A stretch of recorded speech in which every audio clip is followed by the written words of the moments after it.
What's that word? Let people know we got on 16 solid visuals. There was Blockstar. Y'all know what's going on. For sure. First thing I want to ask you is about your name. Like, is it a rap name, something like that? It's my other name. My original other name was Tiny Slapping That, but since I'm older now, I don't want to be under nobody. I don't really like calling people my big bro. Yeah. I'm not into being under people. So I just went with my own thing, Blockstar. So, like, I feel like a lot of people that interview, you only did one interview so far, right? I did one, and then I guess they so-called the one while I was in law. I was trying to call that an interview. That's not that interview. How do you feel about the ones you did so far? The one I did with Adam 22, I feel like my message, like what I tried to say, came off the wrong way. I rubbed the media the wrong way. I didn't know the media was so sensitive. I'm new to this, so I don't know how to talk to the media and get the reaction I want yet. So I'm trying to figure it all out. So, like, I feel like a lot of people who would have did the interview probably just only want to talk about, like, what you got arrested for type shit, which we're going to get to that. But, like, my goal of this interview is to get, like, the overall perspective of who you are. So I want to start with, like, your upbringing and ask, like, where you grew up at type shit. Like, what was the situation? Did you have both of your parents, anything like that? I originally grew up in Compton.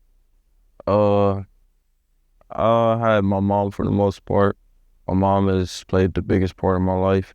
My dad, he was in and out of my life, jail and stuff like that. But for the most part, it was a cool support. It was just like it wasn't a mutual agreement.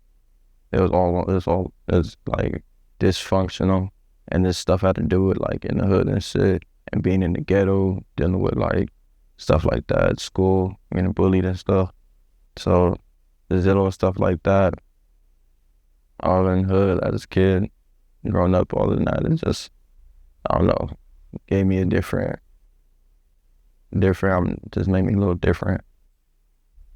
So, like, what would you say, like, as a kid, like, what type of things do you remember you used to be into, like, before, like, the street shit? Like, what was things you used to like to do? Before the street shit, I always really been on, well, I used to play games, skateboard.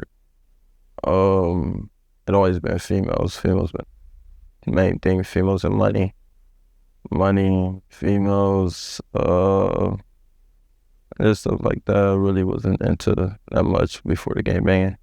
I was more of a square, more of a nerd type. Cause I always used to get like picked on, so nobody really fucked. So, like, what would I say? Like, once you did start getting on the street, like, did you still continue to do those other things, like, that you mentioned, like playing the game, shit like that? When I first started game banging, I was still playing games, not skateboarding and stuff. But like I said, money and females, that's always the thing. That's always the movement. But like the games that end up over the years, I just stopped touching games. So don't entertain me no more. So what would you say led you into the street lifestyle? What led me into the street lifestyle was more basically what everybody would let everybody into it, a family. Like, I had a family, but it was like a little dysfunctional. So seeing the support that came from just them just being over there, making sure I'm straight just every time I walk outside, like them checking up on me, like asking me if I need anything, and just make sure I was protected. It just gave me a comfort that it happened at the house. I was always like, I just had to worry about being like, not scared, but always worried about like, if I did something wrong. Because it's just out of nowhere. It'd be mom coming downstairs screaming at me with Bill, dad walking into the house, and I'd be like, what the fuck I do? And I didn't even do shit. So, yeah. So, when you first, like, hopped in this shit, were you aware, like, everything that came with it? Did you know, like, Nah. the negative? Yeah. Nah, when I first hopped in this, it was all just for the image. Females, like I said, females, money. But then as I say 2 months, 3 months into me gang banging, going to jail, that's when all my enemies, like I see like, oh shit, like I got enemies, like these niggas on that. So it's like now I'm like, fuck, like they just threw me in the Shark Tank and we just gotta adapt. And I just adapted. So then you say like your first 2-3 months off the porch, like, you know, and that shit, you got locked up already. How was that? Like, what was your thoughts? I didn't know about the juvenile law at times. It's my first time ever jail. Like, so I'm thinking I'm going in there. I'm like, I'm not coming home, bro. Like, it's over for me. Like already, like I'm young and it's over for me. So I don't know. I just went up in there like, it is what it is. See my enemies, see what they was on. I'm like, this is what I got to deal with the rest of my life. And I just went with the flow with everything. So what was the first time you been in jail? Like, what was you arrested for? The first time I went to jail, I was arrested for attempt, assault. It was like assaults, burglaries, and like robberies. I had a couple charges. Last I beaten the attempt. They ended up dropping it. Give me a DA reject. So you beat the attempt, but like the assault and the robbery and burglaries? I had I sat in there for like 9 months to a year. And they released me on house arrest. I did like 60 days on house arrest. And after that, you know, after that, you had other cases like before the situation with Pop Smoke too? Yeah, I had a lot of cases. Like my rap sheet, I got 25 misdemeanors, like 4 felonies, got a strike. What's the I did a whole bunch of shit. Strike, that's like a stolen car. Or nah, strike is, you don't know what a strike is? 3 strikes type shit. 3 strikes, you out. Like 3 strikes, they know nothing. Don't care what it is, you out of here. So out here, if you get 3 felonies, you go to jail forever? It's still possible. Way some people I know a couple people that's out, but it's hard. It's like no matter what the felony is, like even if it ain't nothing violent type shit. Or not. It's just if you get it, you get it. Cause once you get 1 strike, all the others, everything you get charged for comes with a strike now, because you already have 1 strike. So like if I commit another crime, they're most likely giving me another strike. They probably toss me 2 strikes to bang me out, and just be like, he's over with, done with him. So you know, once you saying like all this shit that came with it, and the situations you had to go through and fight, like did you start to regret getting into the street shit? The word in regret, like I can't say that I regret it. Like I think about it like, damn, like if I never did this, where would I be at? What would I have going on? But it's like if I never did that, I wouldn't be the person I am today. I wouldn't have all this street knowledge. I wouldn't been through the shit I've been through. I wouldn't be as like this man I am today. Like I could sit here and say I'm bad. Like I believe everything I do, like, is what a man should be doing. So do you feel like it's too late to live another type of life now? I don't feel like it's too late to live another type of life. I feel like I have to not convince, but like show the media, show people that I'm not this evil person that everybody think I am. Like people just judge me off this one thing that they know about me and don't even know the full situation still. They're just assuming based off clips, based off videos, based off what they see on the internet, but nobody know me as a person. So do you feel like the interview you did, you might have been like misunderstood as far as like the way people perceive you? Yeah, for sure. The interview that I did,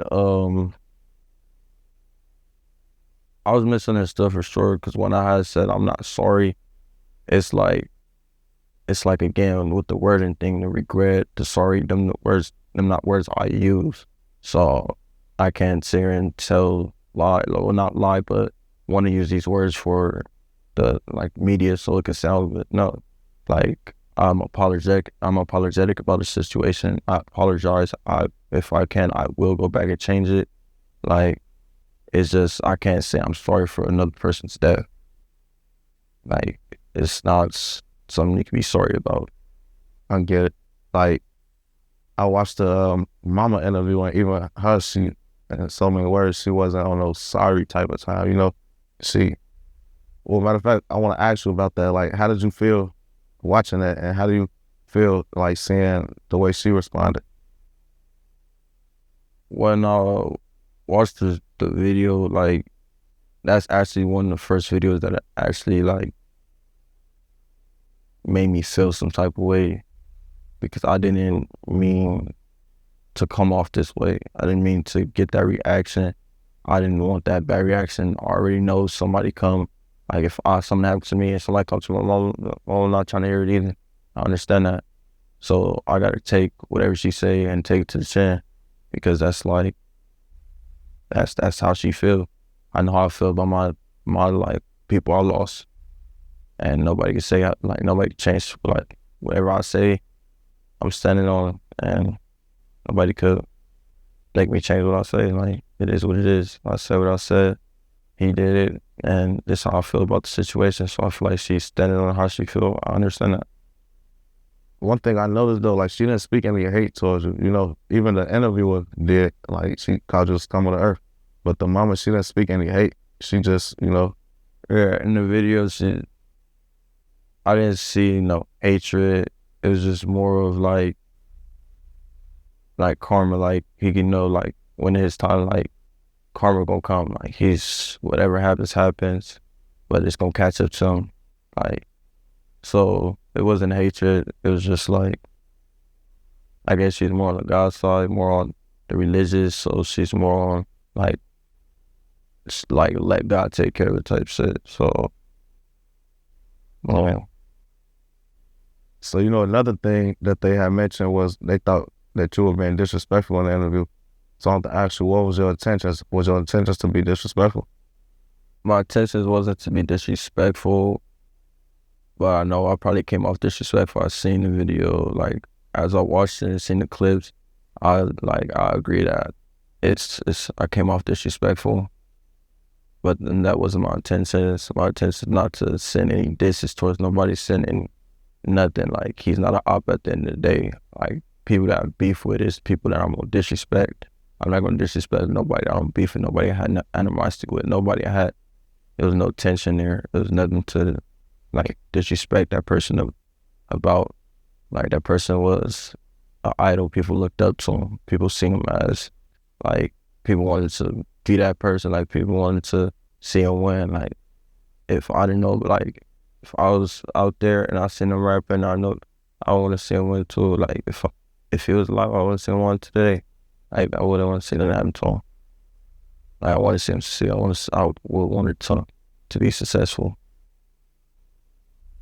So, you know, with the situation, you know, with it being Pop Smoke, it's a lot of stories that's on the internet. You know, like, there's rumors, there's people, news companies coming with all type of stuff. But one of the things I seen is a couple people said that he was backdoored by his own people, because the call when he got killed, the call to 911 came from New York.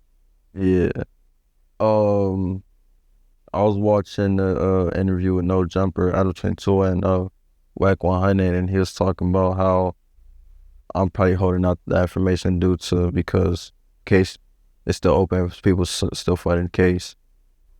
It wasn't no setup situation. Like, the assumptions, like, of course people gonna feel that way, like, because the call, like, I heard the call came in from what my court said. The call came in from New York 40 minutes after the incident. So it's kind of sketchy. It's kind of like, yeah, but from my understanding, whatever I had to do the situation, nobody helped me in that house.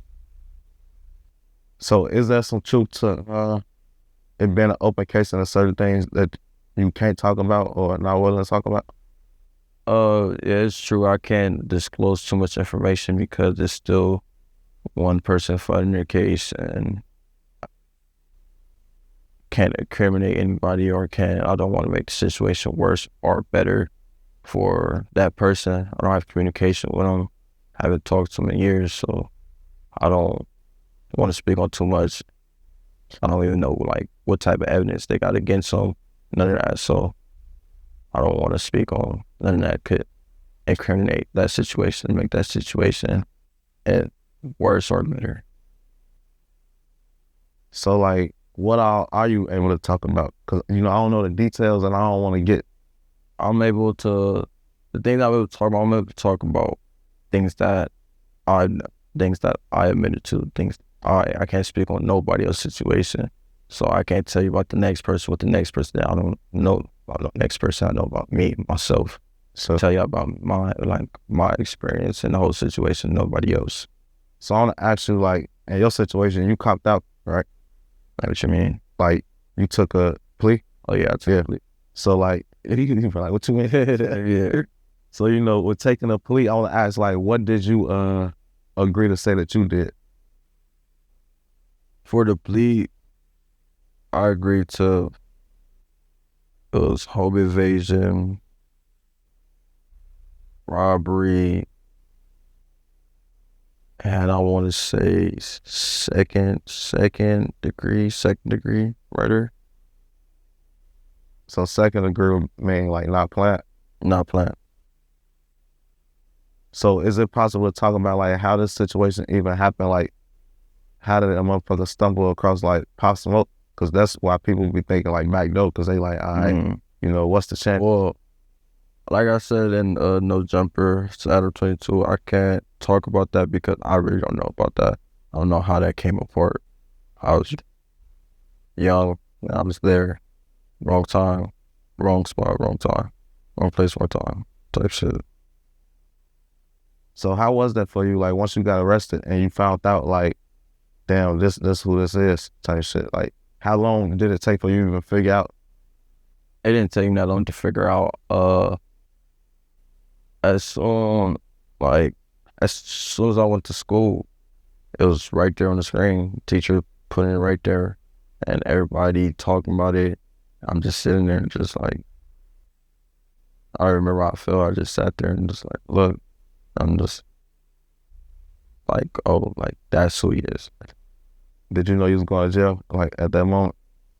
I didn't know I was going to jail, but I knew like it's a possibility I could go to jail. It's a strong possibility because it's a high profile case and a lot of people is wanting justice for this. A lot of people is wanting a lot of people want this situation solved. So if they do not figure it out, they're gonna look at the police, the judge, and like, y'all, like, what are y'all doing? Y'all not doing your jobs. So police for sure had to put more effort towards this case than a lot of cases. So was it times like where people probably be talking about the situation around you and had no clue? But also, damn, y'all seen what happened on the news, this and that?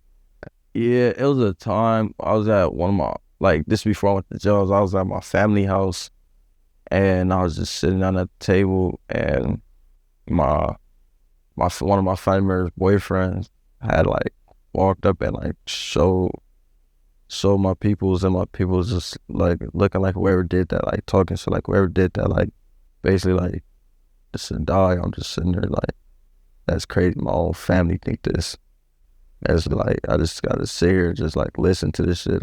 It's all the time I heard it so many times near me, like that nigga should die. Just like, can't say nothing, can't do nothing, just gotta keep it regular.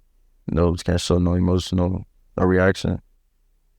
How was like that, how is it now? Like, now that people see, like, being out here, I don't really get no, like, it's not, nobody say nothing to me. I didn't run into people that be like, oh, that's him, that's him, that's him.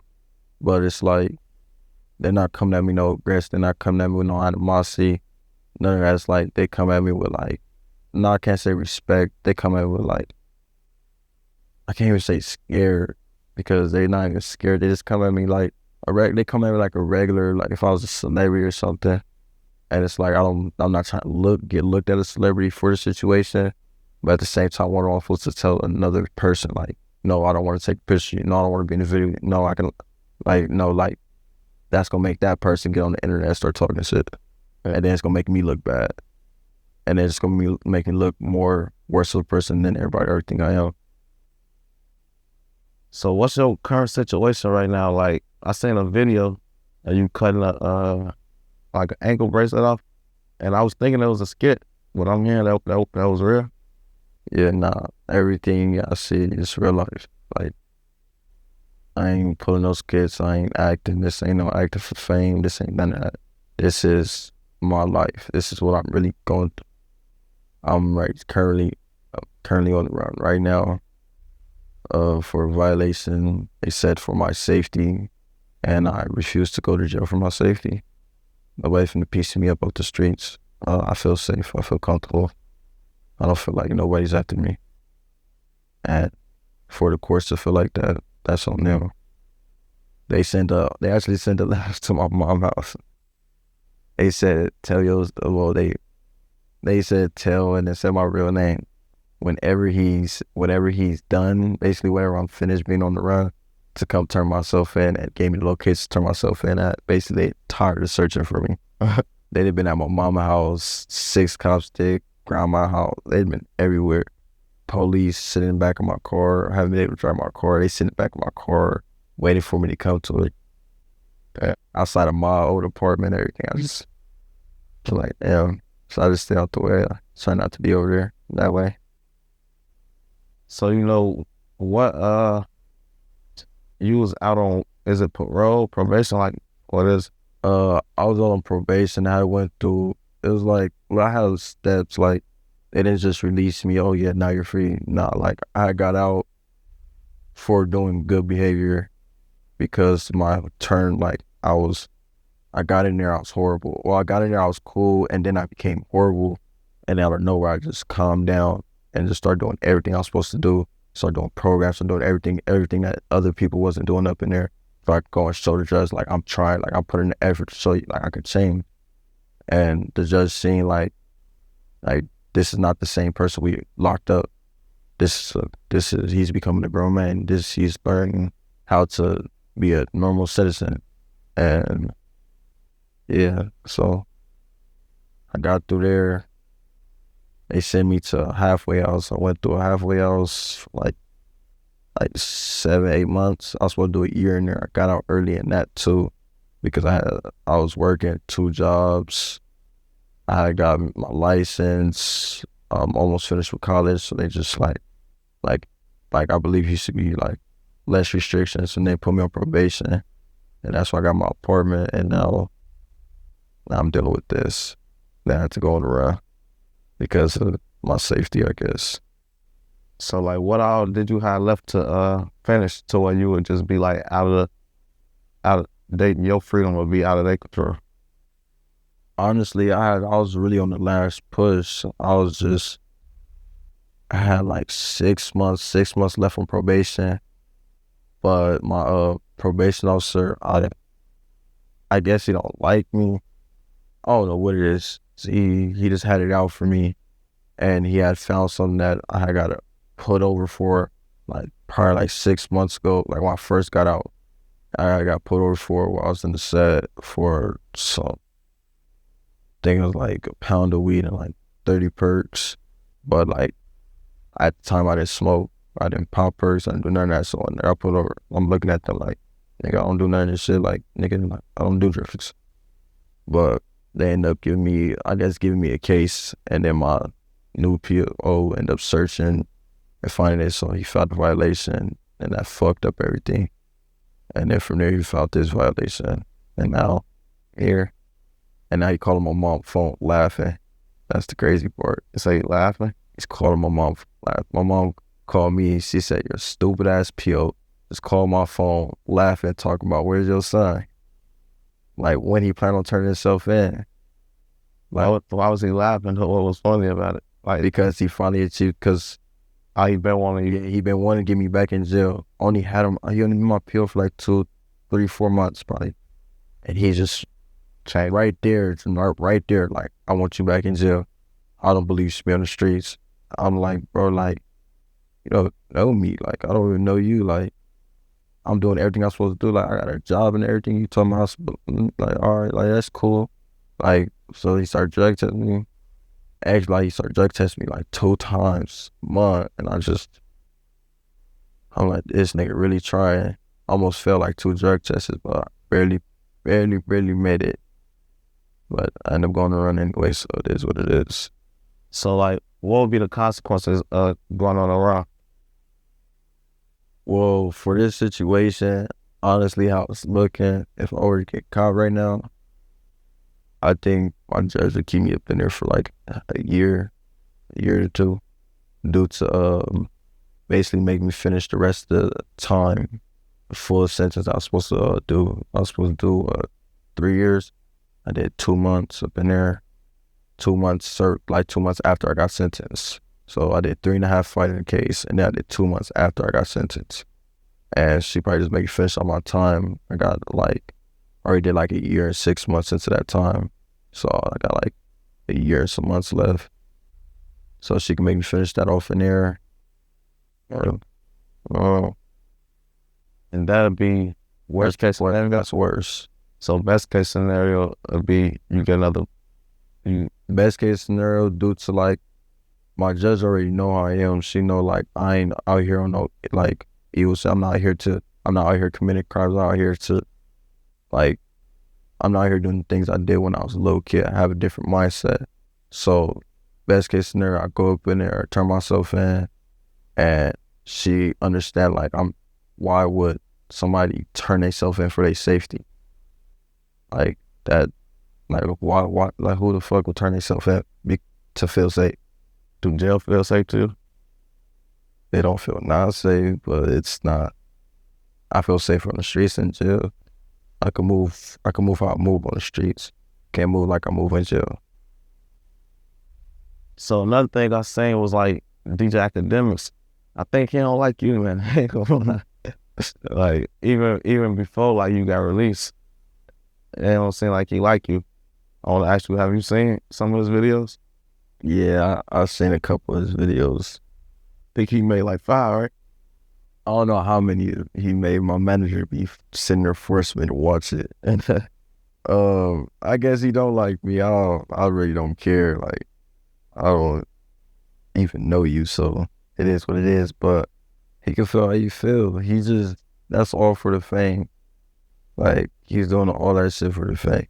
He's talking like that by promising a person. He got none of that energy. He's gonna be very calm, very respectful, and yeah. Only reason he really don't want to do an interview is because of the feedback. But if it was no feedback to it, I promise you I'll be right there in that chair, getting paid, all that. So speaking of the feedback, you know, Jumper got a lot of feedback for interviewing you. And I'm kind of confused because, you know, like me, I don't really be fucking with a lot of shit I don't be doing. But I don't want to just bandwagon and say like, oh, you terrible because you did an interview.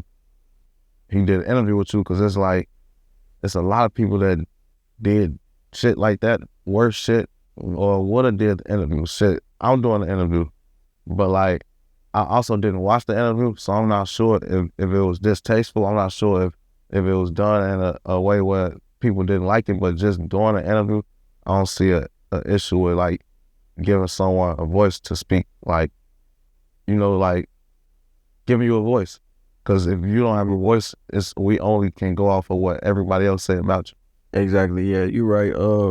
It was a lot of feedback on No Jumper giving me an interview, but honestly, people taking out other people, like, this is y'all job, this is what y'all get paid for, this is how y'all make y'all live and feed y'all family. So of course y'all looking for the next thing that the media want to hear or just want to see or just tune in, because every tune in you getting paid. So they just tune in. Don't even matter if they like it or not. Then if they're tuning in, you're getting paid. So I don't think that they should be giving feedback to nobody that's interviewing me. Like, give the feedback to what I'm saying. Like, I might say some things that y'all don't like, throw the feedback at that. Like, person interviewing me doing this job. Because if no drummer's gonna do it, somebody gonna do it. At the end of the day, somebody was gonna interview. And if it wasn't me, they're gonna interview somebody that had to do my case, regardless. One of the things that academics said though, that I agree with, is like doing this interview or doing interviews similar to this, even if our attention is not this, it does kind of like put in people's heads. If I do this, I get interviewed. I could be on this platform. I could be on that platform. I could be a rapper. I could blow up. I could make it. So, you know, like a motherfucker watch this shit and really feel like it's like we kind of unintentionally sending the wrong message in a way. And when I say we, I'm not even talking about you. I'm saying like the media. Yeah, for sure.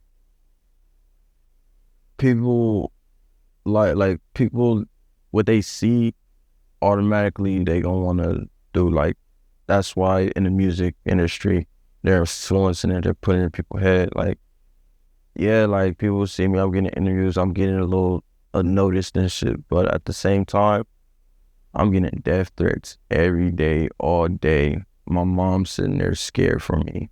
My sister's calling, checking on me every day. If my mom did not hear my like my voice every fucking day, she's calling my phone, tripping on me. Like, my whole family's worried about me. And it's like I can't do nothing about it at this point. Like, you already know I am. You already see my face. Like, at this point, the only thing I can do is try to make y'all like me.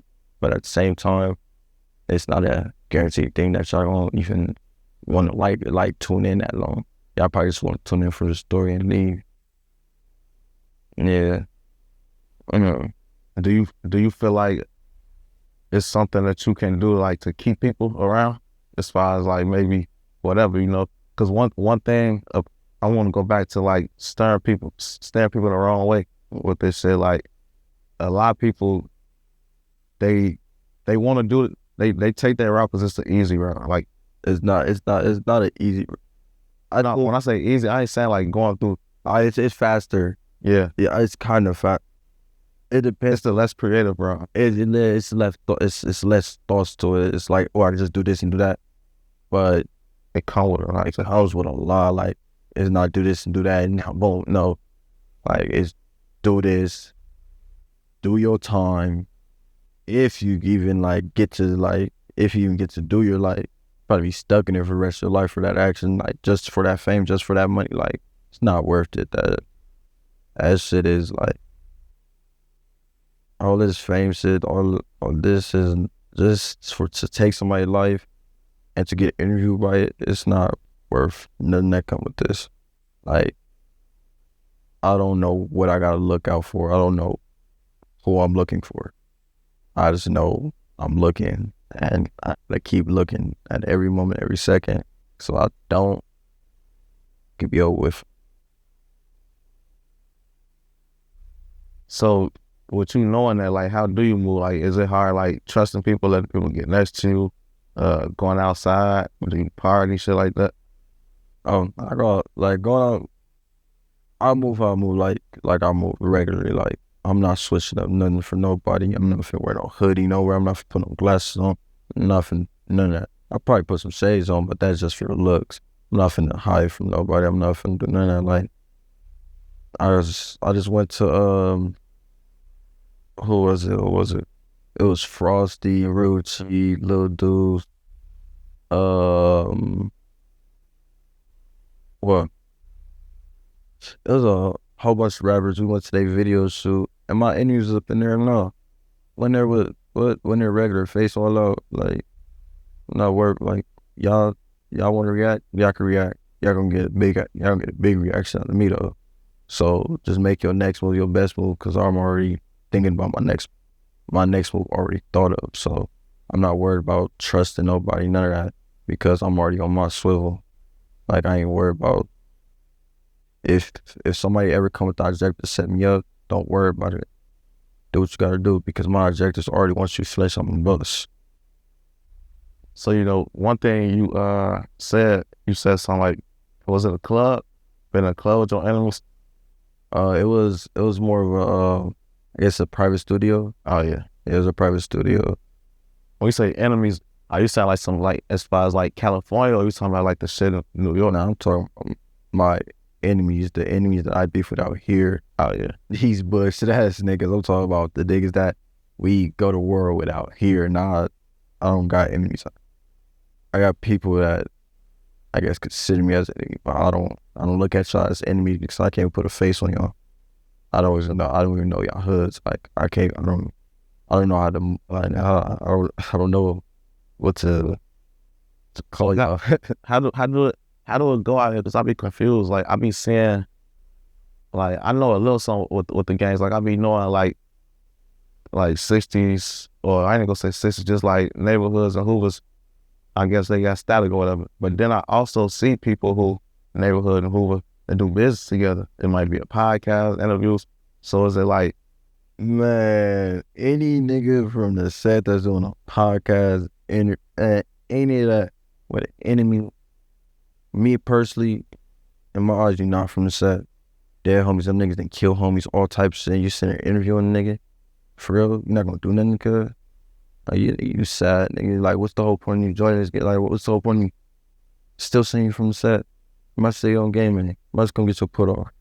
Like, I seen the homies, well, them niggas not homies. I seen, I guess, what's his back on Fig? T-Rail? Yeah, T-Rail and Smack speak on the situation and basically saying, like, I don't know, I don't feel like they on my side. And it's like, it's not no sides to pick, but I feel like you should be more on the Hoovers than picking, like, not like, nigga, this Hoover at the end of the day. Like, yeah, the situation wasn't that, but at the same time, this Hoover, I gotta stick behind Hoover. Because regardless of what any of the homies do, I'm gonna stick behind it.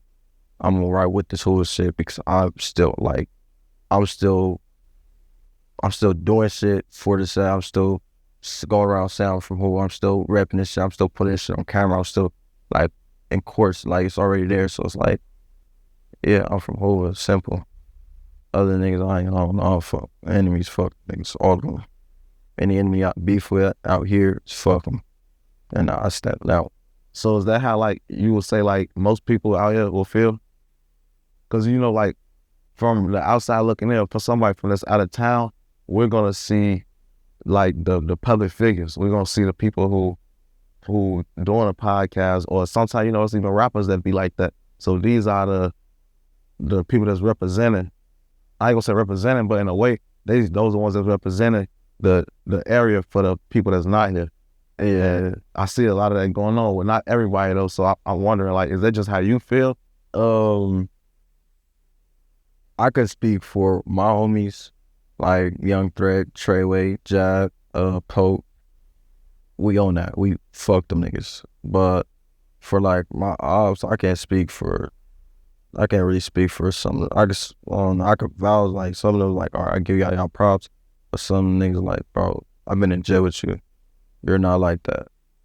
You're nice, like, in jail, like, when you in jail, like, you just have enemies in there, and you sitting there for years, fighting niggas every day is gonna get tiring. So, of course, you gotta coexist, but it's the extent to that coexisting. My coexisting in there is all basically money. Like y'all keep, like, we gonna get down. Y'all say any slick shit, we gonna get down again. Y'all do anything I don't like, we gonna get down.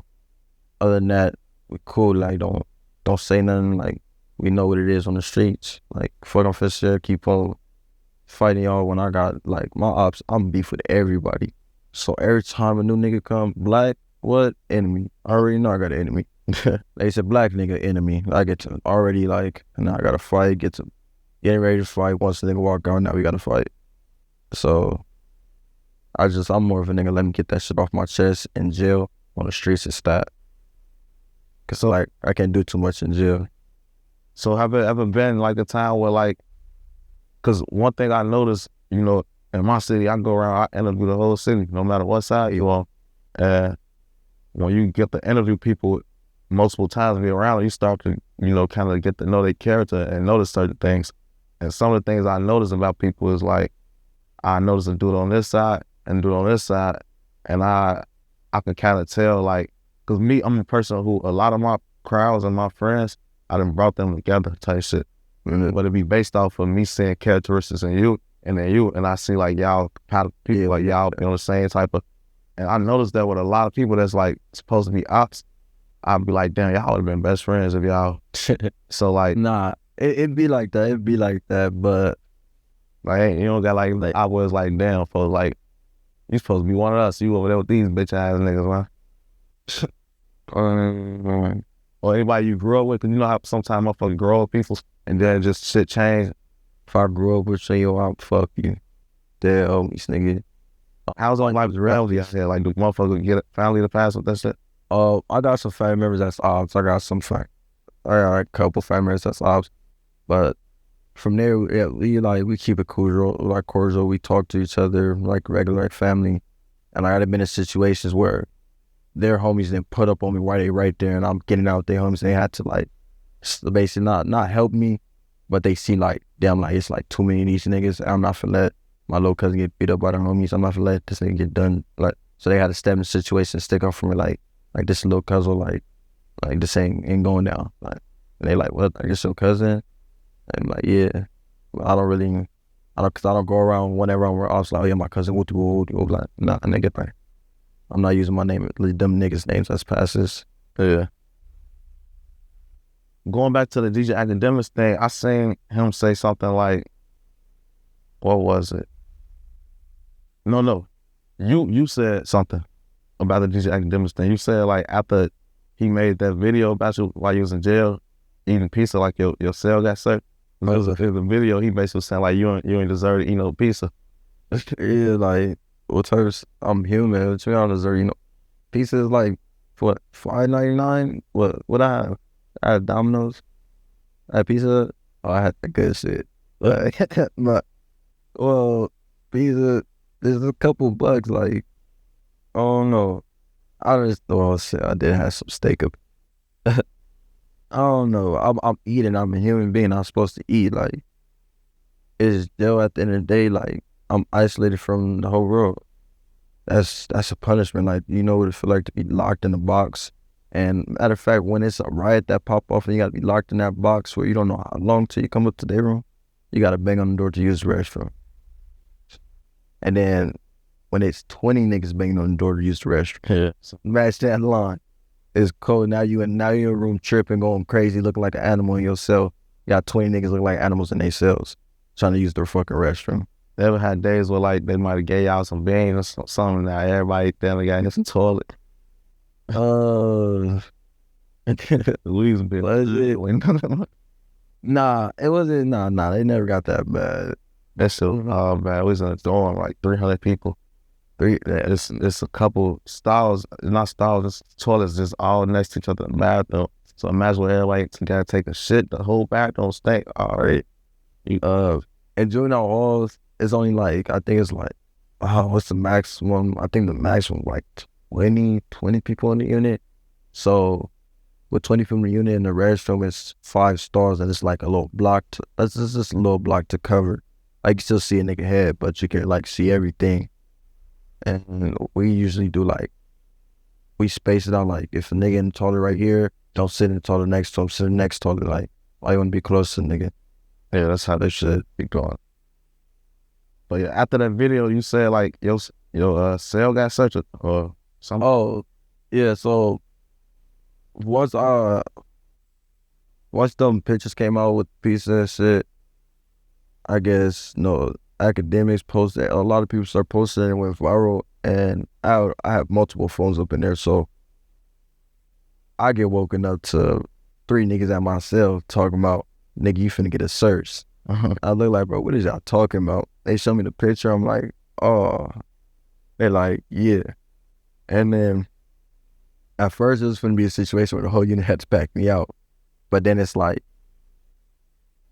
can I lose type shit? No, I had to like, they'd all get in my ear like, yeah, like if we get to like search, like, like that's Unity B, because then I'm like, Unity P, nigga, I'm from A-Trail, nigga, fuck Unity P, nigga, then I'm the reason you got a phone. I had to like really think about it at first. I'm like, damn, because I'm like, I'll DP a nigga if he get a search too. But it's like, nigga, me DP when you just goofy, you a goofy nigga. So it's like, then they thought about it and nobody ended up touching me. We end up getting searched like literally the same day. And then we stuck in our cells for like 2 days straight, came up mad. We all came up hot, no phones, no drugs. And we just started destroying shit, breaking everything in the unit. And then everybody getting restrained. So, you know, how was that time? Like, well, first I want to ask you, like, getting a phone and shit. Like, was it easy to get a phone?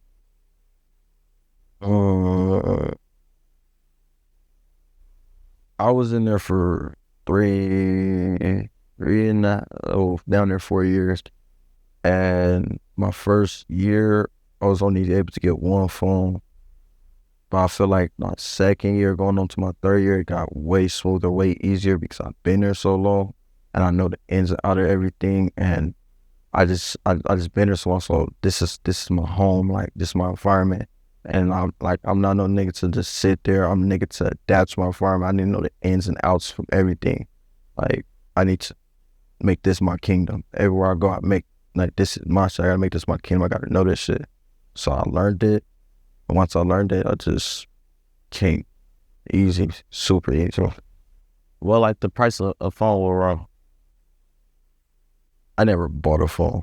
I was always got like, I never bought a phone. So, but me, my unit, whoever's in my unit, like I fuck with, for the most part, I fuck with the Mexicans, us and the Rasa. I get along with them to like maximum because all my enemies is blacks. And the Rasa only beef with one Mexican. So it's like the Rasa fuck with me hard, like nobody beef with this nigga, he beef for the blacks, and we sitting here beefing with the blacks. But it's like, damn, I can't let these niggas get into each other, so I always kept mutual ground, like, we all got drugs, what the fuck is we fighting for? We fight, everything get taken away. So, just had to adapt to that. We adapted to, we basically had freedom in there, honestly. We had everything that y'all can down there think of, except females, literally. When you say like beefing with the blacks, what do you mean by that? Are you saying like the gangs that you got beef with, they all black gangs? Yeah, all my enemies is black cause I beef with everybody. I beef with everybody.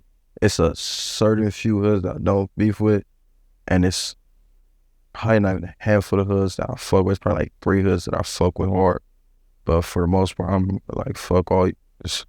Like, we gonna end up beefing in the long run anyway, so I'm not finna sit here and be cool with you niggas like that. Like, yeah, we could talk, like, when they be like, oh yeah, like, yeah, I heard about you, oh, yeah, good looking, like, oh, and keep pushing. I ain't tryna, we ain't cool, nigga. You from a whole different gang, nigga. I'm from Hoover. I'm cool wherever from Hoover. And of course, where my family is. But if you're not from them two, Hoover or my family, they don't fuck where you from. Oh, I'm everybody cake. So who was, not who, but like, is the Hoopers mostly black or? Not. Like we mix. We got blacks, Hispanics. We got white. We got a couple white boys. Got like, I like Milk. We got what? Milk ain't no Hooper?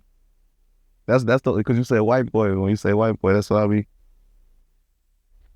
I guess you from the side.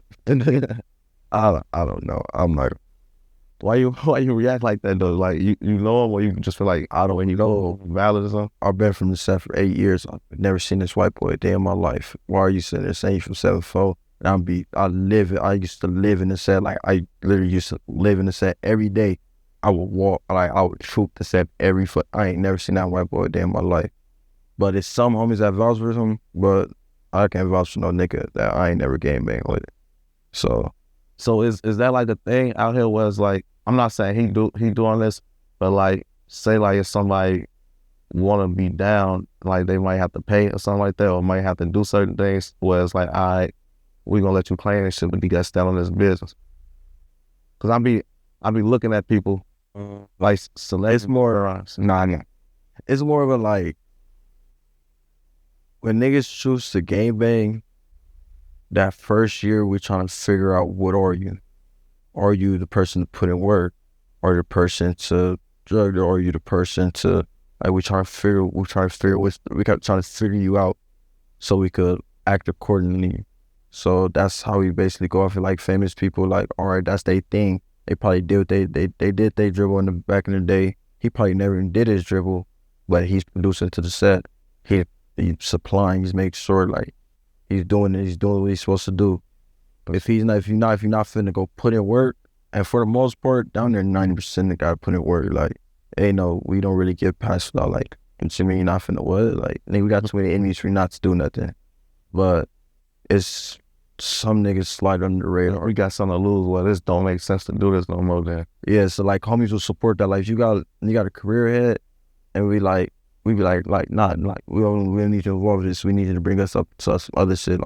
Like leave the niggas that's been already dribbling and let them dribble. Like, let them dribble, let these new niggas dribble. Like, we already know that's not your category. So we gonna leave you alone in that section. But then when something get down, like something happen, homie, like, yeah, you gotta go though. But other than that, like, do what you gotta do to make us bring us up to the top, to open doors for us, because a lot of people don't fuck with those. It's a lot of doors closed, so we need our people to open them for us. Like, as you see, a lot of us not sawing. And it's because of my situation. Everybody's scared to touch us. So you feel like it was already probably like that, and then it got worse with that situation? Yeah, it was like that because we were the homies are like, they something wrong with the homies. So it's like, we're not really professional. So a lot of people don't want to deal with us. Unpredictable. Like, we don't know what he on. Like, a lot of people don't want to deal with me. A lot of people say they don't want to do interviews because the feedback, but a lot of people just don't want to do an interview because they don't know how I am in person. Am I this evil person? Am I this aggressive person? They don't know what they're getting, so they not really trying to gamble with it type shit. So, like, what's a big misconception about you that you would say that you see? I think the biggest misconception, everybody looking at me as, like, I'm just evil, like, I'm just like a killer. Like, that's the biggest one, because people that know me, close to me, not even close to me, if you just be around me and been around me, I'm a cool nigga. And for the people that I fuck with, it's like, anybody that know me, if they ever ask me for anything, if I got it, and I say I fuck with you, I got you. I ain't never stingy. For the homies, whenever it's about a bitch, I'll never touch your bitch. You good, keep her. But if we beef, I'm fuck your bitch though. I'm letting you know that now. But I'm not gonna touch, like, I'm respect what you got going on, respect what I got going on. So everybody they see how I respect them, so people respect me. And that's the people I know. But a lot of people don't know me, so it's going based off the internet. One of the details of the case that Tonight and Jake said, though, was like 4 people got split a Rolex for $2,000. That's it. I had told no jumper. Like, I didn't really want to get into detail about that situation, but I keep hearing, like, a Rolex for $2,000. Who Rolex $2,000? Like, I don't even think I could sell a Rolex for $2,000. Of course, somebody would buy, but that's just stupid. Like, $2,000 for a Rolex? What? I would look at a nigga dumb. Like, I feel like nigga, like, you get at me some type of way, like, like, I'm stupid. You trying to play, like, I'll get mad. Like, I'm really gonna get mad. Like, nigga, you think I'm really stupid? Like, nigga, I do my research on anything I touch. So what would I say? Are you able to speak on, like, what you got from the situation? Just, like, strictly you? Yeah, I'm able to speak on that. What I got from the situation, it was just a couple bags. It wasn't for sure, it wasn't worth it. But me, myself, I got a couple bags. something happened with the vault, like they clickbait or something. Basically, I guess my manager, when we was watching it, the voters just like throwing out stuff like that. That's not a fact. That's not a fact. You don't know that. You're assuming, you're telling everybody, oh, this happened, this happened. Your story, like, it doesn't, none of that shit adds up with the real story that's even on paperwork, that if you could read it online, read it like papers, like, he's not even saying real facts about the situation. He's just throwing out assumptions, what he think on how he feel, and it's just clickbait to get his views and everything, and people just listening to him because he's a big platform. So y'all said like 1090 Jake latest video probably was one of the most accurate. 1090 Jake. He had a breakdown. He used to be doing like the just who told paperwork. So why?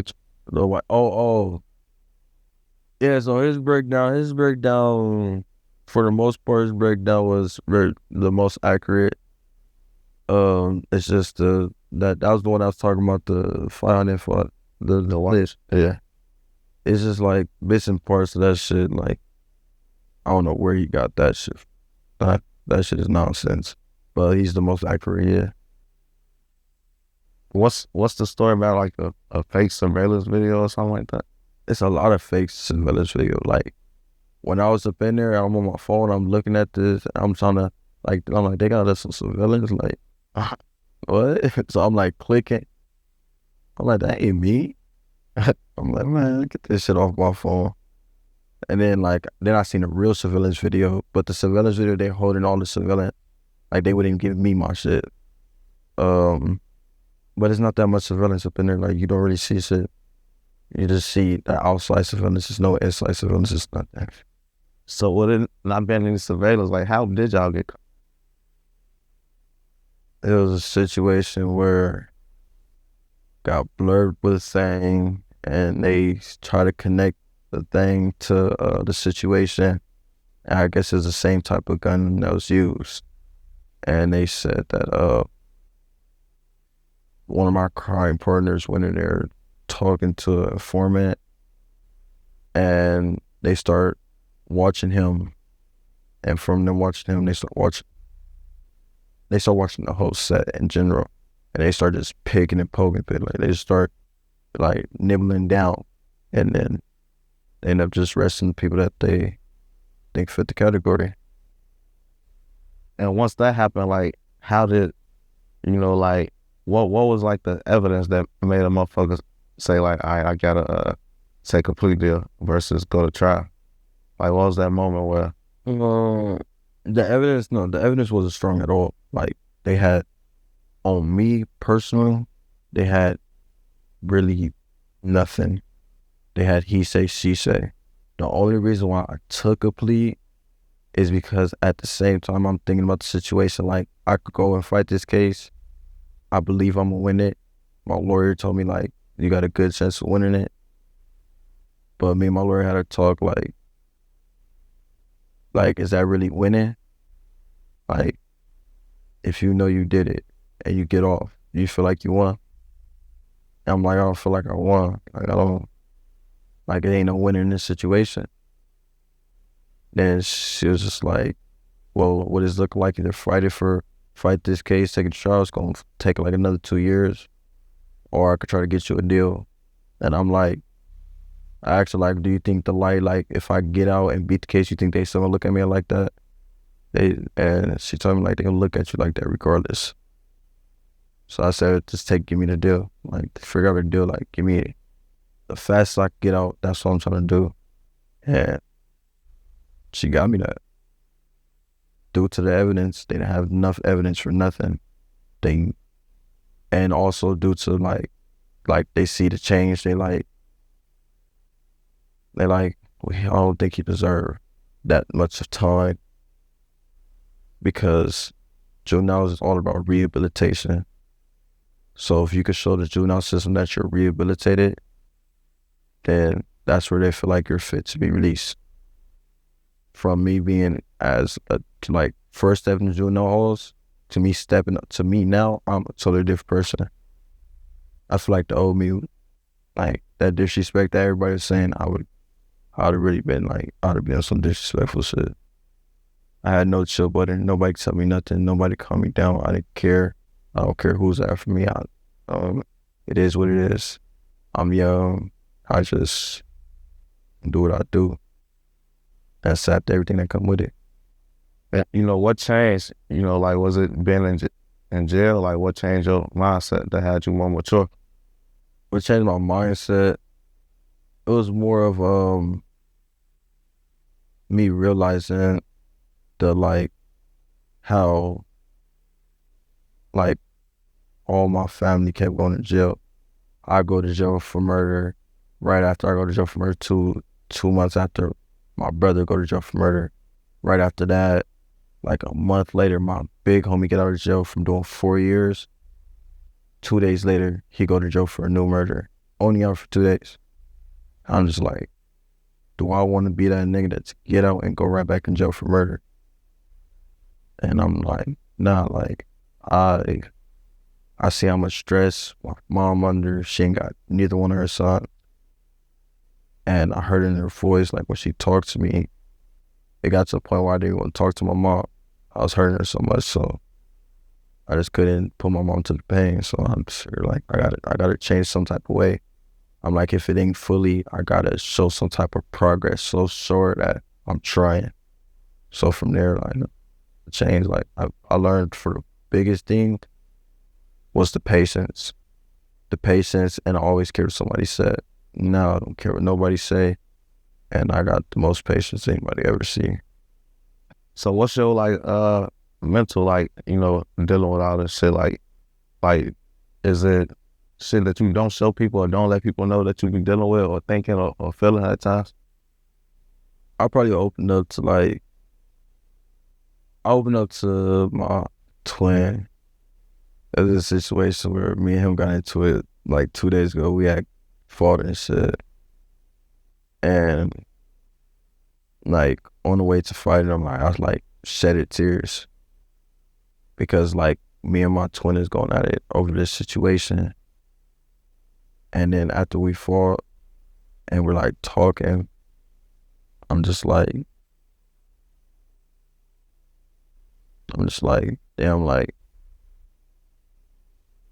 I'm going through a lot right now. I'm sitting arguing with my best friend, person that I trust with everything. And I gotta worry about police. I gotta worry about death threats. I gotta worry about people from New York. I gotta worry about media. I gotta worry about so many things. And I'm saying to the fight my brother, like for real, like, nah. So I opened up to him that day, like it was out of anger. Like nigga, like, damn, he's like, I'm sitting here fighting with you. I got this going on, and you know this shit. And yeah, that was the only person I opened up to though. So once you cut off your band, like, how you feel about that? Like, is that something you stress over too? Or do you look at it like you already know the worst case scenario and you're gonna have?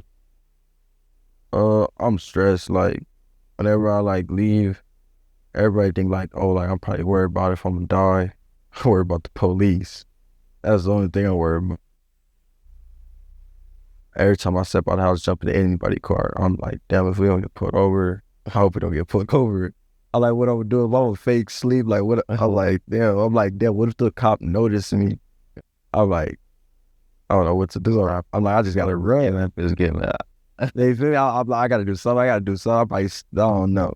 But I'm like, I don't know. I'm just gonna run. I'm just gonna run. They is what it is. I ain't gonna give up, but they gonna give up though. Man, hop in the driver's seat and take the wheel. Oh yeah, if I'm in the driver's seat, they ain't catch me. I'm a dodge the squid for sure. Tell the driver, go ahead, hop out, man. Hey, that's why I told. That's why I just hop out and put your hands. Hey, that's why I told my feet today. I'm like, hey, bro, if you get me put over today, I'm like, damn, roll your windows because her car is blacked out, like you can't see shit. I'm like, roll your window up, lock your door, jump in the back seat. I'm gonna jump in the front seat and don't say nothing. And I'm out of there. So like, I'm not stopping. It's bad. I've been on like 3 high-speed chases before too. I've been caught one though. I got caught one. That's because all the wheels bust. I wasn't driving that time, but every single wheel burst. Like, fuck, we rolling on rims, still driving. They like just give up. Be like, nah, it's on the internet too, it's on YouTube. Like, I've been going viral. I've been doing this. So that bitch was slide. Yeah, it's like it was a bitch driving too. That's the crazy part, man. So, you know, how was that situation once you got caught with that? Like, was the police mad about it? Because, you know, sometimes once they got to chase you, they try to beat your ass, all types. Well, when they finally got to get us, the police smacked the back of the car we spent out, but that was smart shit. The driver jumped in the back seat with us. So when the cops came, they all holding guns. They like step out slowly. Like, I'm the first nigga out. Like, hold on, like, I ain't trying to get shot. So I step out, my heads up. Oh, they put me in the car, and they looking. They like, driver step out, and nobody stepping out. Driver step out, and nobody stepping out. Where the fuck did the driver go? And then they're like, we in the investigation room. They're like telling every single one of us, like, they said you're the driver. I'm like, bro, they didn't say none of that. I don't know what you're talking about. They like, you might as well tell them because they said you're the driver. Like, I know it was with you. I'm like, bro, I don't know what you talking. I'm like, I was asleep. I woke up to sirens. I just went with the flow. And they're like, you're going to jail. I'm like, all right. Like, at this point, like, I'm not finna say, I might as well take me to jail. Like, but then they could, like, as a juvenile, high speed chase, you don't go to jail for. You'll go to jail for a lot of shit as a juvenile. Yeah, I ain't gonna lie. When I was a kid, I didn't know that. Like, yeah, I used to think stealing a car was like, man, you finna go to jail for a long time. You think it's expensive? Nah, for sure. I'm like, I didn't know that. Like, if I would have known that as a kid, I probably would have been something worse. That's like, LA, like, California laws is really, like, they're lenient. Because if I really would have knew about all this shit when I was low ass, when I first jumped off the porch, I would have been horrible. I would have probably been the worst kid out. But I'm happy I didn't know that. Yeah. Because I went in there the first time thinking I was going to get banged out. Second time, the second, third, fourth, I'm like, all right, like, I'm just going to do a few months, get out. But then this last time, I thought I was over with. I'm like, they taught us. They done. They like, we taught this light-skinned nigga. We keeping this one. This is a menace. So, yeah. In an interview with Vlad, Boosie basically said he believed that LA get behind you and support you just like the person, how they did Tupac killer in Compton. Well, like, it's LA. This my turf. This my city. A lot of people knew me before this. A lot of people actually got to meet me as a person. So, of course, they're not going based off the internet, going based off real life. Like, I fuck with them off real life situations. Y'all over there judging them off internet. Like, I don't know this guy. Like, I don't know him. So, a lot of people in LA, yeah, they gonna write for me. A lot of rappers in LA, they fuck with me. But it's some artists in LA that labels be like, we don't want you to do nothing with them. Like, he sent the wrong message. And it's like, I try to explain to them, like, I didn't mean to send that message. Like, I didn't, like, this is my first time talking to this many people. Like, I didn't know they this sensitive. I'm not used to, I don't explain myself to people. I'm not an explain type of nigga. Like, and I had to talk with the artist too. And he told me, like, he like, the media is sensitive. He like, so you go, like, whenever you do your next one, try to, like, let them know, like, you're not coming off like that. Because we know how you coming off. We know you own that with your ops. But it's like, you already told us, you don't even, like, he's not your enemy. Why would you even make a situation, try to troll the situation, like, there's no reason to do that. You don't beef with him. It's nothing to, like, troll the situation for. The only thing to do it for is fame. And it's like, yeah, I can blow up all the situation so I go fully troll him. But I'm not trying to do that. I'm not on that timing. I'm on that timing with LA ops. Whoever be for Hoover, that's what I'm on. I'm not on no out of state, like, but if they come, I'm coming. I ain't gonna cap. Hey, ain't nobody finna think they finna just come and I'll just sit. It's goofy. Like, oh yeah, like, oh boy, that put up on, man, they didn't pull up on Manchester. When he took the picture on Ross Swiss. Some New York rapper. You just see the picture where he took a picture of Manchester?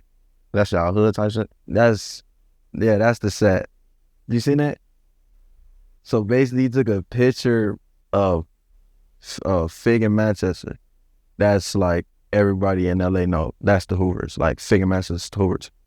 But he only took a picture of the sign and then he put his music, not Ross Swiss, but Pop Smoke music. So he put in Pop Smoke music and basically said like he slide or whatever. I'm like, bro, like you're on Fig in Manchester at that light going to that freeway right there at the next light to the airport, nigga.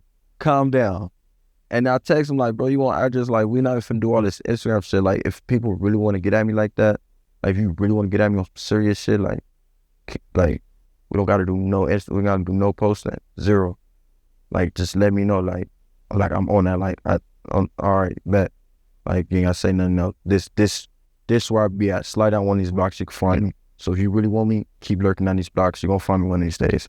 And yeah, and tell me your blocks too. So it's fair advantage. So do you feel like that's a lot of that type of stuff will most so be like a publicity move? When right with and everybody knows. Ross Swiss, I usually don't read the comments or anything, but like this my manager make me read, watch. So I'm reading the comments and I guess like I don't know nobody really from New York, so I read the comments, I guess he's a rapper that fell off and they like he's just trying to do that to build his image back. Like, bro, like for real, like you really wanna troll me out of everybody for your image? It's not even a situation to be funny about to make you come back up like that, bro. Like go in the studio, go make a track, go sing for a couple hours, bro. Like you'll figure it out. Just gotta keep on doing that, you know? And keep trying, you get better. So you need to go up in the studio, keep trying. So how you feel about rapping? Like, is that something you working on right now or thinking about doing? Yeah, me and my manager, we worked on shit, but I'm trying to find my voice because a lot of LA rappers come off the same. And my eyes right now is New York, but it's like New York is on some drill shit. It's like I can't jump on no drill shit because they gonna feel disrespectful. So like, I'm like I don't want to go that way. I don't really want to go the rapping route, but it's like in jail, like already been like low key playing with it. I'll never sit down and actually put it out there because I was always a shy type of person. But now like I'm getting a lot of like people calling me and talking and like keep telling me like this is what the media want, this is what the media want. It's like, all right, I'll try it, but I can't promise it's gonna be good. But I can promise it's gonna be interesting. Yeah. But so that's all I can say. So like I said, I'm trying to come different. I'm not trying to come the same flow because same flow is gonna get more. So yeah, and I rap about my life. I'm not rapping about nothing. It's entertainment purposes only, but it's my life. So do you plan on like trying to turn some of the hate you get into love? Honestly, I plan to make it 50-50.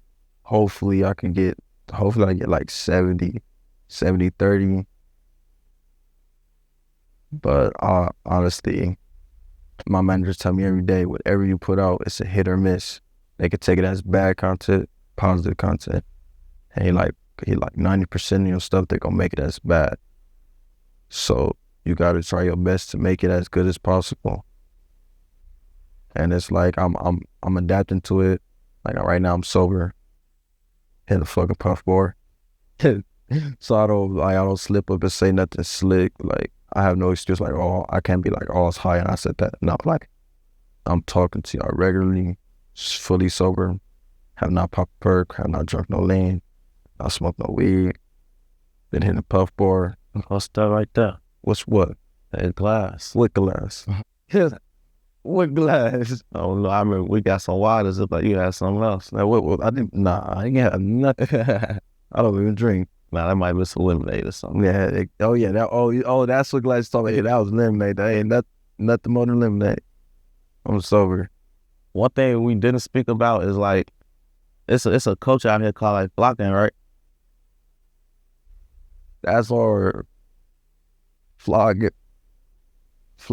and robbing. It's like that's our culture out here. Like you hear it in all the lyrics. Almost every rapper in LA, they're talking about flocking and robbing somebody. That's like people have the scamming, like they have in different cities. It's something booming more out there, and out here it's just robbing and flocking because it's a lot of people that want to come out here, visit LA with a lot of shit, like want to come flex, and we're not the niggas to come flex on. Like we actually, our city, we're not no poor ass city, but we're like, we're seeing people walk around with chains. It's like, bro, you sitting there and flossing that shit in our face? Like, you think you better than us? So we try to we just try to get to their level. So is that, my bad, what you were saying? No, I was just saying we trying to get to their level, and sometimes stuff go wrong, sometimes stuff go right. Sometimes people pass, sometimes they don't, sometimes people die, sometimes they don't, sometimes the people that's robbing die. Sometimes it happens all type of ways. You never know what you're getting when you hop in the house.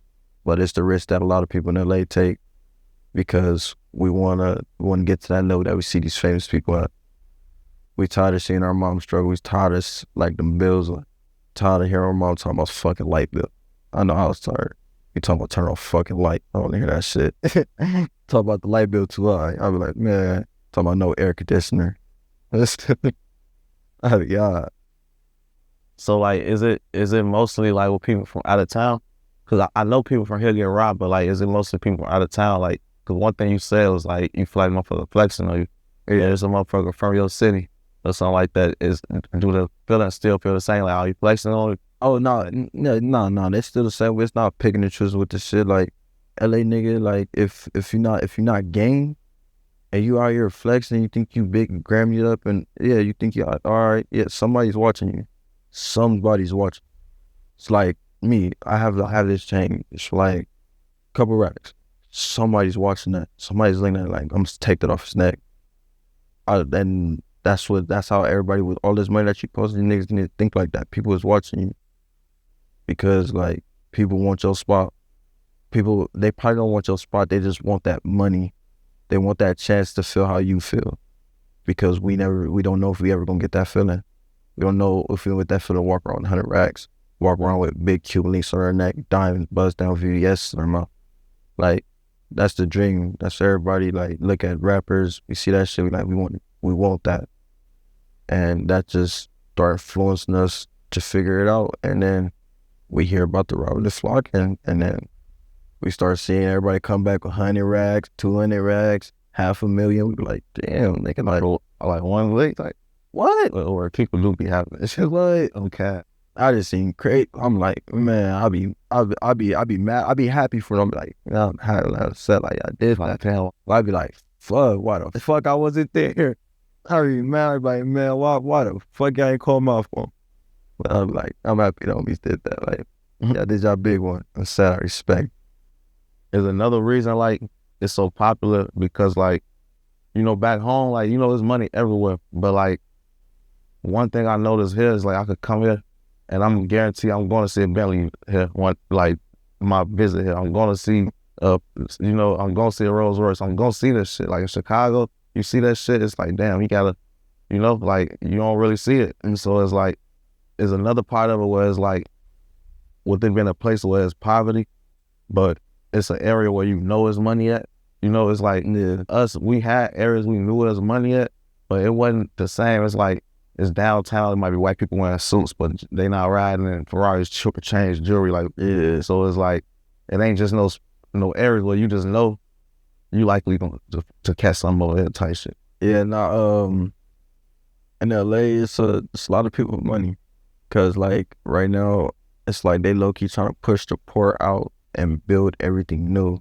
So it's a lot of people that money moving into these areas, and a lot of broke people either going homeless or moving. Like, that's also what's in the back of some of our heads. Like, damn, like, we probably be next. We probably be poor next. We probably get kicked out of our house, evicted. They probably want to break this down, build something new, and put some rich folks up there. And then what our family got. So that's what guide us towards that way. Like, I'm young, I can't really do it. My mom working a job, working her ass off. She barely pay the bills. And we ain't got no dad right now. Like, dad in jail, like somebody help my mom. I'm like, I feel like I gotta step up to the plate. And then I grew up around all girls, just me and my brother. Everybody in our family, like 70% of our family is females. So step up to the plate, and I had to start bringing some shit to the table. I didn't have to, I wanted to. And that was the way that the people that I looked up to taught me. And that's the skills that I learned, and I can't say I mastered, but I got pretty good at it. And then wrong place, wrong time situation. It wasn't my, I guess it wasn't meant for me.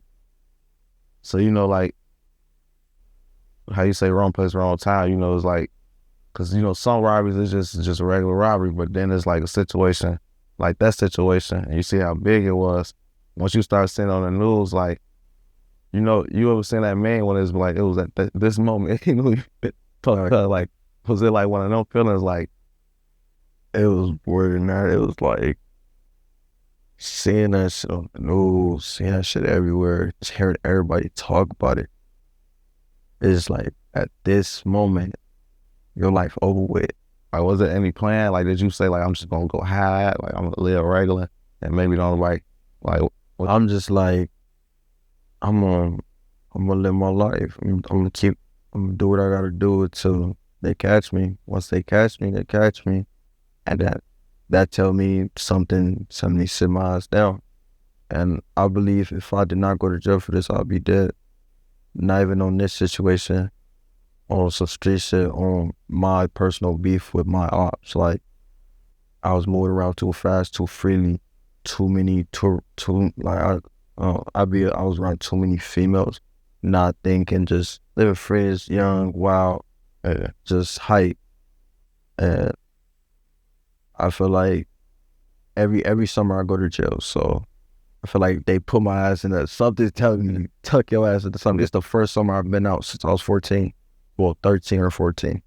Like, and I can't even enjoy the summer. I don't even want to go to a pool. Like, I'm scared I'm scared that the kids is scared of me.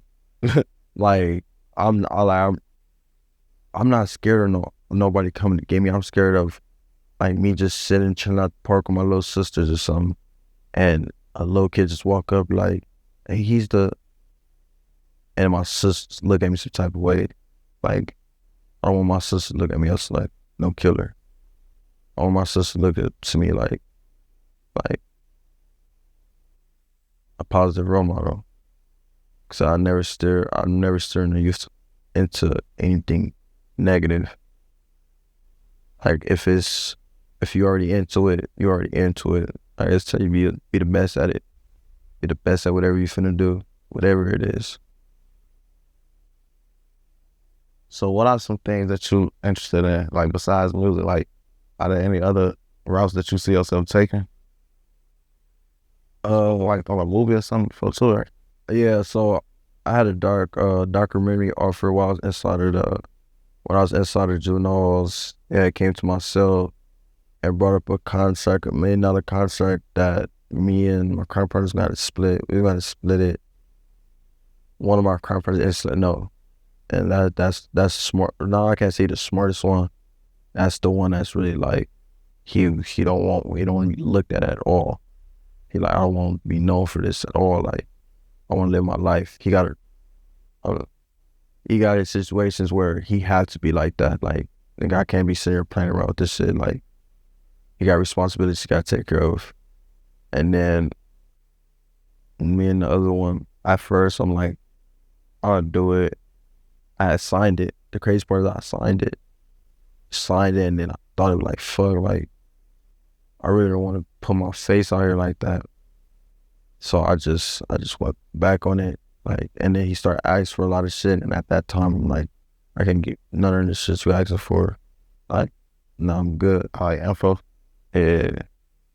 So from there, I left the situation alone, and So one thing, speaking on like the flocking and shit like that and robberies, have you ever been on the other end of that, where it's like you was the person that somebody got out on? the crazy part is only almost got robbed one time, and it was by the homies. I was young, and like I said, my dad in and out of jail type person as a like growing up, so he had a lot of money, so he put rollies on all our necks, on me, my sister, brother, put rollies on our necks. Mama walking out with Cuban links, and one day I went to a party, and me and my brother was just standing there. My brother had like a watch, rollie, 3 rope chains, pendants, earrings. He had the whole little grills, everything. They got up on my brother first, and like as I turned to look, I just see like nigga just sock me and like reach for my chain, and I just feel my chain drop. But I don't know if it dropped like if he's tugging it down or it just fell. So I just we start fighting. Boom. As we start fighting, I see my brother getting stumped out. I'm like, oh, like, I run over there. Once I run over there, they all like disperse, like get on, like it's time to shake the scene type shit. So they shake the scene. I get my brother up, like, come on, like, so we're gonna see. I'm tripping, like, nigga, like, I didn't game at the time, like, y'all weird, like, y'all bitch ass things, like, ooh. And I tell her, like, what they take from me, like, they took my chain, I think, like, ooh, so we started, like, touching for our chains, and then I'm like shaking my shirt on and shit. My chain dropped on the floor. I'm like, I got my shit. He like, I got pieces of my shit. And then, yeah, from there, that was the only time after that, And the reason, I know everybody gonna ask me, why did you end up getting put over? Even though that happened, the person who like really guided me through this shit, he's in jail for murder right now. He really, he's like, I don't know. He's like, in my eyes, he was a positive role model because he really didn't want me to do wrong, but he made sure I was straight by any means necessary. And then when he went to jail, it was just me by myself. So I just followed everything he was doing. And then that's when I got into it.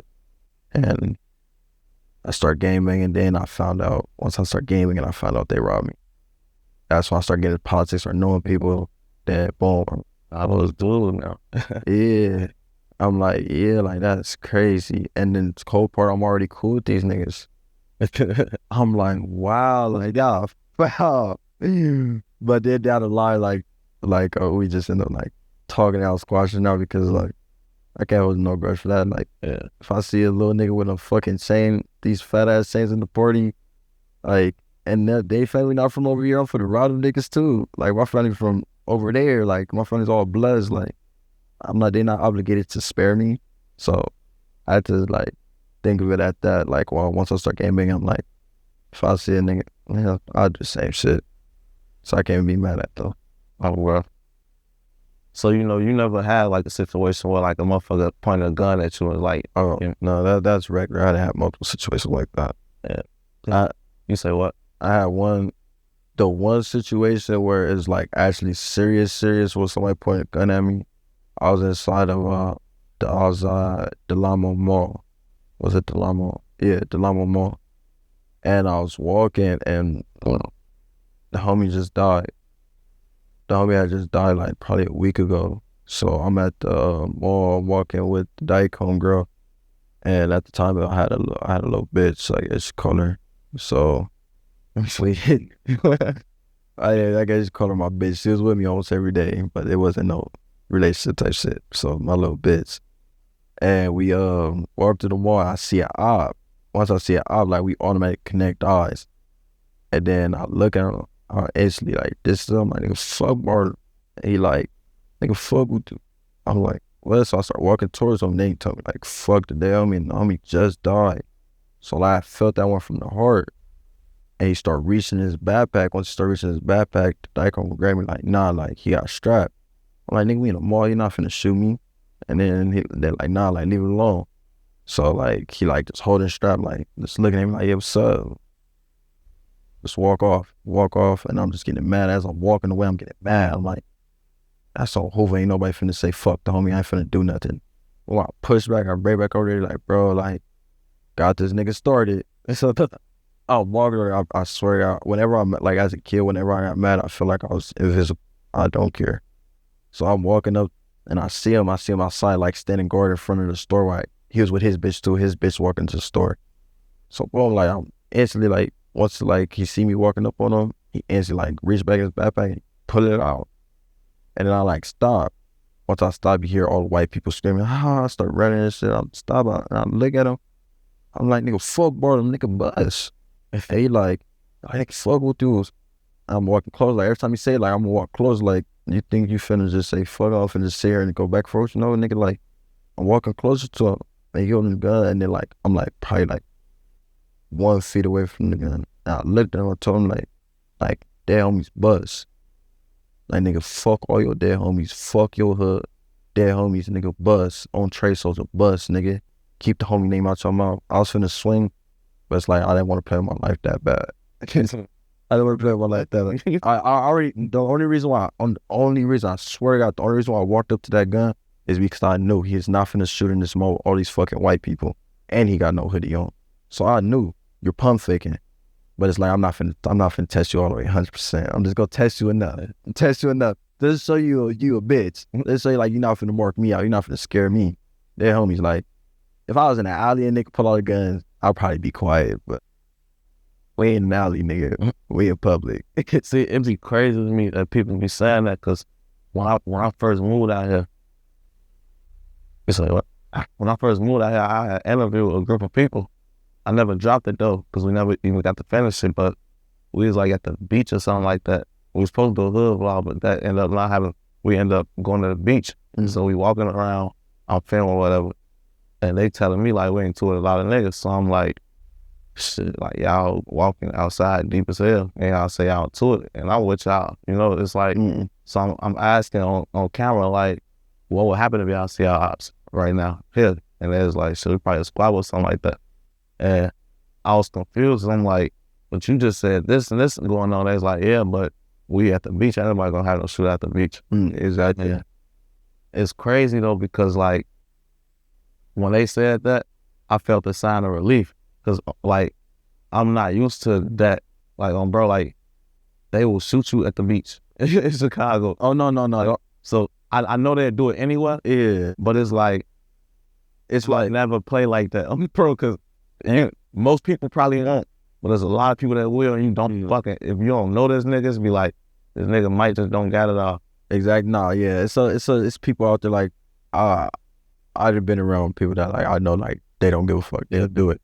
But it's like at the same time, it's not rules in this shit, but it's still like it's respecting this shit. Like, why would we shoot at the beach? There's families, there's kids here. Like, nigga, these things got nothing to do with our beat. It's people who lost their kids. Exactly. Whereas like they was intent they lost their kid, and now their mindset is fucked. It's different. Yeah. Well, they might lost everything, lost their brother, lost their mom. Yeah, but all right. And exactly, it'd be them type of people be the ones to do it. But at the same time, we most likely gonna speak up on it. Like, if you do that and you get your mans and nobody else get injured, it's good. But we still gonna tell you, like, what the fuck is you doing, nigga? Like, there's families there, kids there, what the fuck? Like, then you stupid. He most likely gonna get DP. If it's a whole bunch of kids, that's DP. He probably get put off, because like you putting too many people in danger. Like you're doing that for what? You're bringing more attention to us. They find out our hood did that, all eyes is on us. We're gonna get investigated for a lot of shit because of your action. You're bringing light to the set. Like, if you want to go slide and catch some niggas, go down their blocks, lurk on their blocks every day. Them niggas gonna hang out eventually. Like, don't fuck up nobody's family time. over no, like, yeah, it's real beef out here, but I don't know, I respect family at the end of the day. I'm not finna play with your family, because don't play with me with mine, because my sisters already know, all my sisters, my family know, like, somebody play with me while I'm right there, and I'm gonna do something, and they already know, like, they just gonna keep pushing like nothing happened. Because already they know me. They've been in public with me, and I done ran into ops, and nobody, my ops disrespectful as fuck. Like, nigga, it's my little sister's birthday, you really go, all right, damn. And I'm on that. My family back me up. Like, they all come out tripping, and then we act like nothing happened next day. I'm just sitting there chilling. So my little sisters even be tripping with me. They like, what, 5, and the other one 7. They out there fighting with me too. If like it's family, if I'm with them, they see me out there like getting up on the op, they didn't see me multiple times, they try to fight too. Yeah. One thing I noticed you said, you was like, you know, if a motherfucker do this, it's probably gonna be like the DP or put off. And I think that's probably why people doing all this fucked up shit back at home, because with it not being no structure, is literally no consequences. It's like if you don't get caught and go to jail, and your homie know that you went on a drill and you killed a little girl and that wasn't your intentions, they mindset, since there's no structure, is more so around my homie right or wrong. And it's like I get that on the loyalty side, but when it kind of like how fucked up that's gonna make shit, you know, it's like if there's no consequences, that means anything's gonna happen. Yeah, of course. Well, from our knowledge, it's kind of like, me personally, my game bang record is clean. I ain't never got a DP. I stay out of politics. I don't politic on niggas, so I don't want no nigga politic on me. I don't bring my name up. I don't bring your name up. Simple. That's why my game bang, my shit is clean. Ain't no ifs, ands, but about it. Ain't no politics on my name to this day. But people do, like, niggas do stuff and it's discipline. Like, you gonna get disciplined for that. Like, fucks you out there still, like I said, shooting that little, like, why are you shooting while it's kids right there? That's DP Porter. That's a lot of shit like that come with that. But it all depends who pressing for it. Like, it depends how much say so you got. So if you like more, then you probably... Yeah, it depends who's tripping over the situation. Because sometimes in different hoods, some people be like, it happened. But then some people like, what the fuck? Nah, fuck that. Like, that could have been my son. That could have been my daughter. Ooh, nah, fuck that. Get this nigga fake. Like, so it all depends. That nigga over there tired. That nigga been at work. That nigga work 5 days out the week and got like 5 orders. So I'll be like, no, you do it.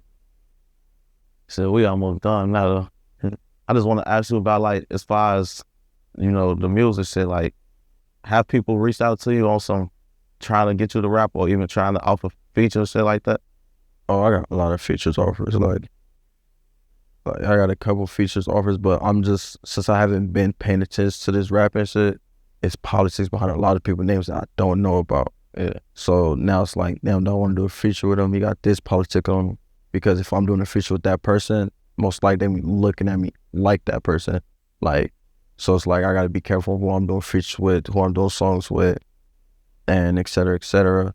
But yeah, I got a lot of people that's trying to do features. Can't say no labels. No labels reached out yet because they haven't heard nothing. And also they're scared to touch me. But I think I have one label reach out to me. I can't really consider this a label, but they threw an offer out there type shit. They're like, this is like the first day it happened. I got the call and they told me, like, I want to put you on the first episode of the podcast. Now I'm finna start. And they asked me, like, do you rap? I'm like, kinda, sorta. They like, take the rap shit serious and I can get you signed to my label type shit. And they like, they just like tell me, like, money, like I guarantee money. That's all I'm guaranteeing, is money. I'm like, I think about it, but then as I'm talking, as I get to know a person, I don't like his personality. So I don't feel like I can do business with him. I feel like we're gonna bump heads. Oh, well. One of the things I noticed earlier you said, when you was talking like the jury and shit, you opened my eyes up to like a different perspective, like how y'all look at certain things, or how you might look at certain things. Like, don't get me wrong, like, you know, robberies happen everywhere, but if I was on some robbery shit, like and I seen my folks in jury, my mindset probably wouldn't have been like he flexing on me. More so just like I need that. But like now that I see like people looking at it like that, like is it like down there like a sign of not disrespect, but like you think shit sweet? Nah, it's not a sign of disrespect. Thinks it's sweet. It's just like when you go out to dress, you going out to impress, you going out to people to see you, right? And you want to show people like, oh, I got this, I got that. So it's like, the only reason you coming out with all these chains is so all these niggas you doing better than them. And some people don't like that. Some people want that spot, and they're gonna do any means necessary to get that spot. So if it means robbing you, it's gonna be that. Like everything about, all I can say about my city is we take risk. That's our memo. We're gonna take a risk. If it's for the bag, we're gonna take a risk. Cause that's what you gotta do at the end of the day. If it's legitly or not legitly, you gotta take that risk. Like when you betting, you've taken a risk. When you're investing, you're taking a risk. You're taking a risk every day. You come do this interview, taking a risk. So you gotta take that risk. Yeah, I don't even know why he's saying all this shit. Everything he said, motherfucker said that behind the camera. Okay. But what I was gonna say, I do want to address one thing. So my manager keep want to address this, that no jumper plug talk thing by him and his wife, because they talking about C-Mac hit. Even let me plug. Hey, you feel me? I don't know if he throwing the money, I'll do it, but I don't really want to fuck her wife. I'll fuck though. She look cool, but it's just like C-Mac for real. For real, you let your husband talk you into that? Like you let it special it? Oh my god. But it's like, damn, if you offer me a bag, I'll fuck his wife for sure. I be saying little rumors. I don't know if it's true. They be acting like they not even together on Reddit and shit. I don't think they're together. Like I think it's like I think they are together. I think it's open. Like of course it's open relationship, but I think it's like very open. I think they're together on some business shit. Like they got married for some business, like money type shit, and now they're like just on some open relationship and making money off each other. Cause he prostituted his wife. Keep it 100. He might as well put the bitch on the F. I was just saying, give her some instructions on the P. I add him the P. Cause right now he pimping, he legit pimping right now. Hey, I respect it. Like I said, I really feel like all the conversations I have with him, like he cool. He ain't as how everybody said that he is now. I thought he was gonna be. Yeah. I go like when I first met him though, it was the same way. It's more so, you ever like, say if you see somebody and you see certain things they're doing, they might not necessarily be doing it towards you.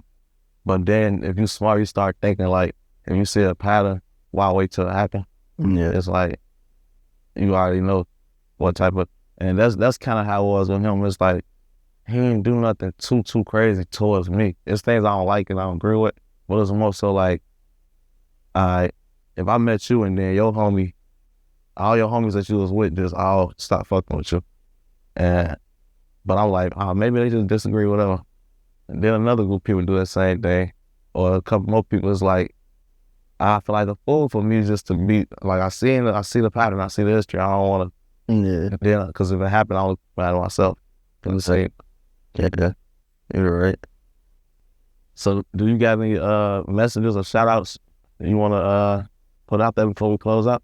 Yeah, shout out to my boy YS. They just dropped a song with Wally and Peso, What We On. That shit go crazy.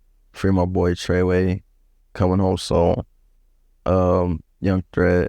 And yeah, I'm gonna shout out to say my boy Poke just got out too from 9-4.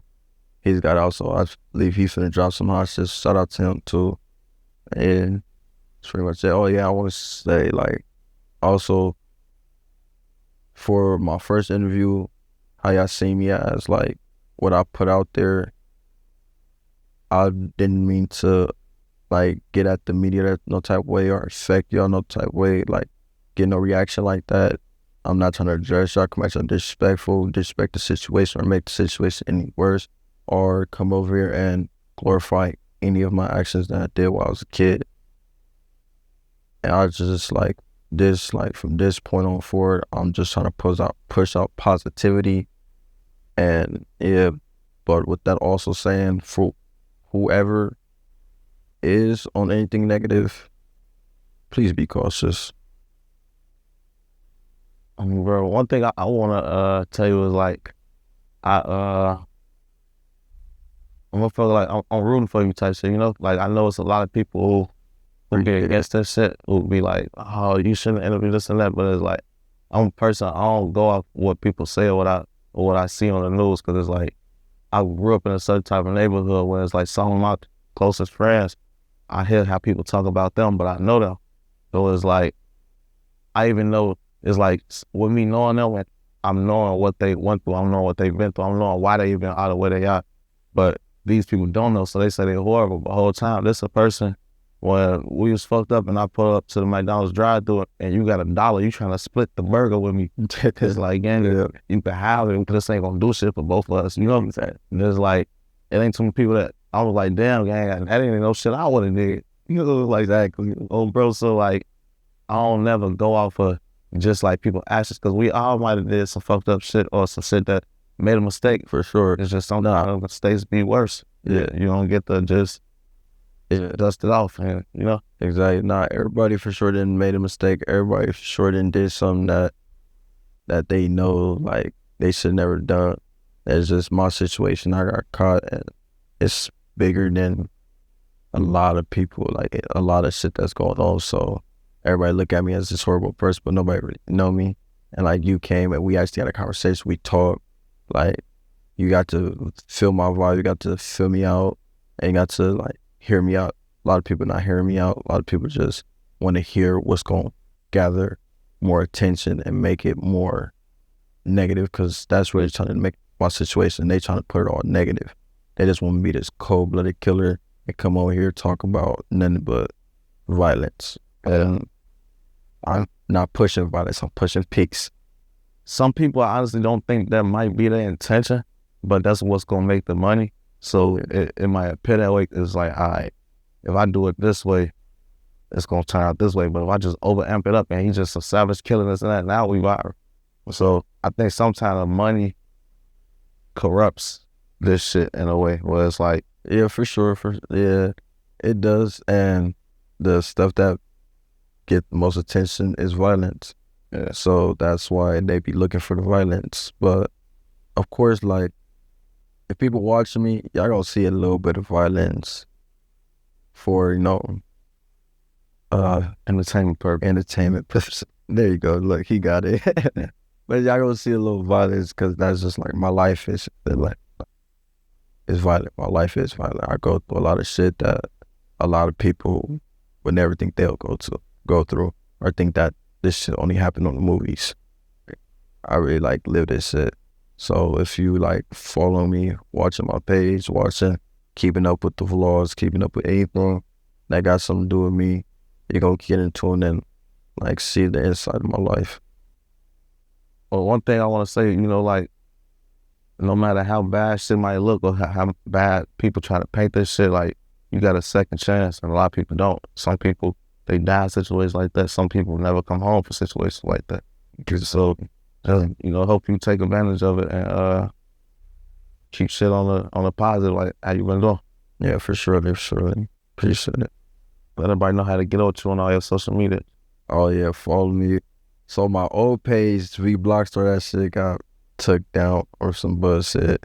So my new shit is Blockstar, 3 R's with a 3 at the end. I heard. Yeah, that's it. You don't got like no YouTube, nothing like that right now, right? Not yet. I'm working on that. I'm trying to come all that. Hello. Feel me? I gotta come all at once. I don't want to be unorganized. Let everybody know who got with you for the interview. My boy 16 Sodom. You know, he came over here. Actually surprised me. He popped up on some personal shit. He popped up to the spot and came and actually got a personal inside of my life. Respect. I mean, bro, love, my boy. Y'all saying crazy with this shit. Appreciate it. Got the light right now. Yep, let's see. So let people know what time it is right now. Right now it's 2:48, going on 3 in the morning. He's still up out here. We still out here working. See, this consistency. Man, we up late night with this shit. Bro, motherfucker gotta get to it. or early morning, not even late night, early morning.